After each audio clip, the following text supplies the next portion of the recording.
Hello everyone, কেমন আছো সবাই? আশা করি ভালো আছো। আরও একটা নতুন সকাল সকাল, বৃষ্টির সকাল।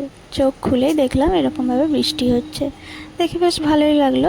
কিন্তু ওই পাখিগুলো যখন এসে একবার করে গা ঝাড়া দিচ্ছে না, তখন একটু খারাপ লাগছিল। তো আজকে ঠাকুরের ঘরে একটু ছোট্ট কাজ আছে।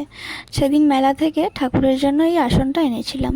আগে আমার একটা নতুন শাড়ির ব্লাউজ পিস বিছিয়ে ভাঁজ করে বিছিয়ে রেখেছিলাম, তো সেদিন এটা আনলাম। আজকে ওটা পেতে নিলাম। তো ঠাকুর ঘরে পুজো কমপ্লিট করে চলে গেছিলাম রান্নাঘরে। দুপুরের লাঞ্চটা বানাবো। আজকে না সকালে বিশেষ কিছু খাইনি, জাস্ট দুটো বিস্কিট খেয়েছিলাম, কারণ কাল রাত্রে একটু স্পাইসি খাওয়া হয়েছিল সেই জন্য। তো আজকে দুপুরের লাঞ্চ একদম সাদামাটা বানিয়েছিলাম, একটু তিল পোস্ত, পেঁয়াজ আর তিল বাটা দিয়ে। তারপর সাদা ঝরঝরে গরম ভাত আর ডাল আর একটু আলু ভাজা বানাবো। তার জন্য আমি তেলেতে গোটা জিরে ফোড়ন দিয়ে আর এরকম লম্বা লম্বা করে আলুগুলো কেটে নিয়েছিলাম।